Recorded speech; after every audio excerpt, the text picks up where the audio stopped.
Reka tubashimire kandi tubahe ikaze mu mudukurikira mu makuru n'ibiganiro tubagezaho gatanu kuri gatanu. Twizere ko aho muri hirya no hino hatandukanye mudukurikiye mumeze neza.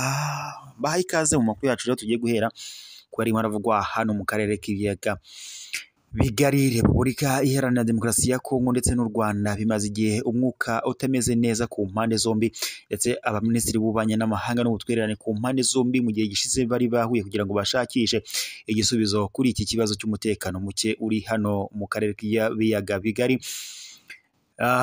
Minisitiri w'ububanyi n'amahanga n'ubutwererane rero wa Repubulika Iharanira Demokarasi ya Kongo ndetse n'u Rwanda Olivier Nduhungirehe ndetse n'uwa Angola Antonio bari bahuye kugira ngo bashakishe icyakorwa. Icyo gihe bari bafashe umwanzuro y'uko umutwe wa FDLR ugomba gusenywa ugakurwa muri Repubulika Iharanira Demokarasi ya Kongo, kuko nawo uri mu bibazo biteje umutekano muke hano mu karere k'ibiyaga bigari. Gusa icyo gihe Teresa Kayikwamba Wagner wa Repubulika Iharanira Demokarasi ya Kongo yanze gusenya kuri iyi myanzuro, kuko ngo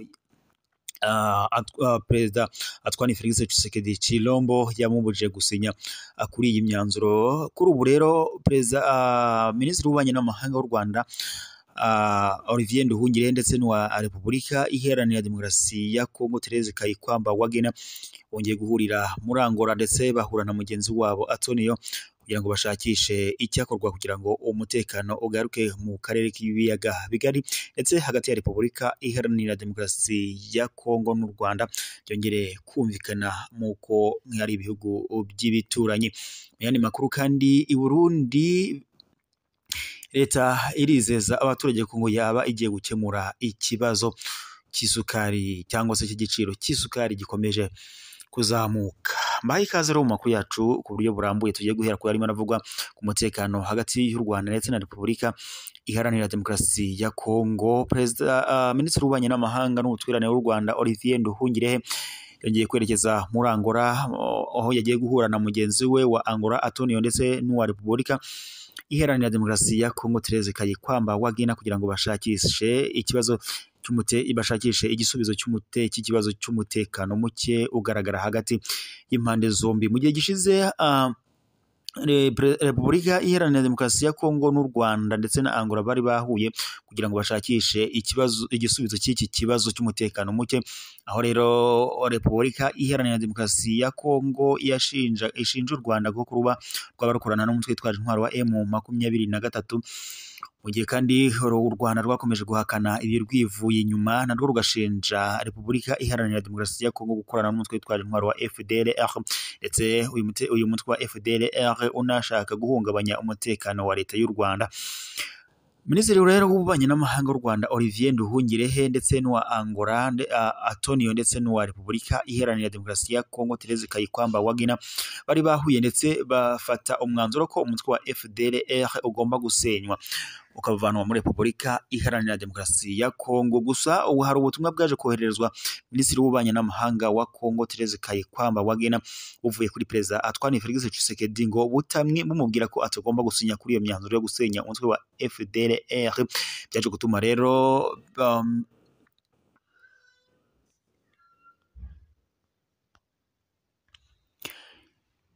ibi rero byaje gutuma nyine Minisitiri w'ububanyi n'amahanga n'ubutwererane wa Repubulika Iharanira Demokarasi ya Kongo Teresa Kayikwamba Wagner yisubira, ndetse ava kuri uyu mwanzuro avuga ko atagomba gusinya ko umutwe wa FDLR ugomba gusenywa ukavanwa muri Repubulika Iharanira Demokarasi ya Kongo.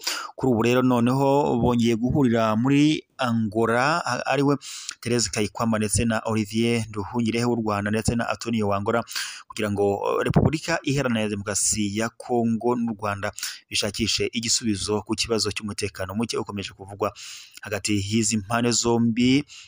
Kuri ubu rero Repubulika Iharanira Demokarasi ya Kongo yamaze kwemera gusinya ko umutwe wa FDLR ugomba gusenywa ukavanwa muri Repubulika Iharanira Demokarasi ya Kongo. Mu biganiro byongeye guhuza Repubulika Iharanira Demokarasi ya Kongo ndetse n'u Rwanda na Angola byabereye muri Angola, Minisitiri w'ububanyi n'amahanga wa Repubulika Iharanira Demokarasi ya Kongo Therese Kayikwamba Wagner yemeye gusinya kuri iyi myanzuro ndetse akemera ko umutwe wa FDLR ugomba gusenywa ukavanwa muri Repubulika Iharanira Demokarasi ya Kongo kugira ngo n'umutekano ukomeze kugaruka ku mpande zombi hagati ya Repubulika Iharanira Demokarasi ya Kongo ndetse n'u Rwanda.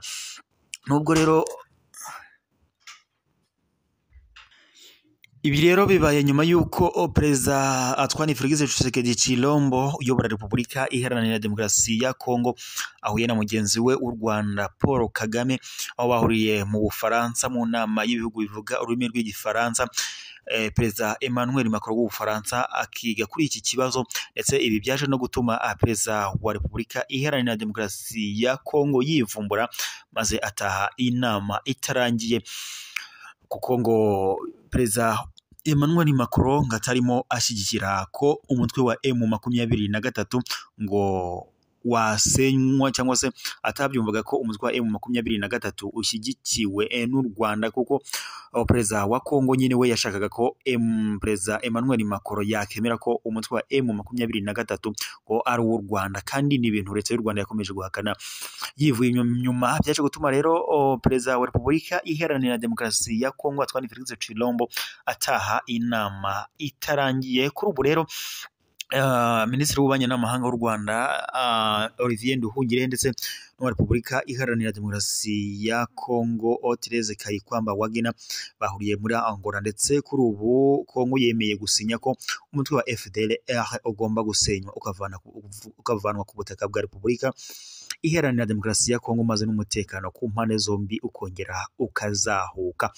Mu yandi makuru rero tuyakomereje ko yarimo aravugwa mu Burundi leta yijeje abaturage ko ngo yaba igiye gukemura ikibazo cy'isukari ihenze cyangwa se cy'igiciro cy'isukari cyazamutse.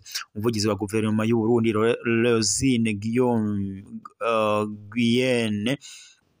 Guyenne Gatoni yavuze ko leta igiye gushyiraho komisiyo yihariye yo kwiga ikibazo cy'izamuka rikomeye ry'igiciro cy'isukari, hakarebwa uko hashyirwaho ikibereye abacuruzi ndetse n'abaguzi nk'uko bikomeje kugenda bitangazwa. Ni mu minsi mike rero ishize igiciro cy'ikiro cy'isukari mu Burundi cyari cyavuye ku biro 3200 maze kigeragera ku 8,000 ku mafaranga y'amarundi. Abaturage bahise bitotombera iri zamuka ry'igiciro, bavuga ko iki giciro kitabereye kiremereye cyane ko kuri bo, cyane cyane ngo ko n'ifaranga ry'iki gihugu ryataye agaciro.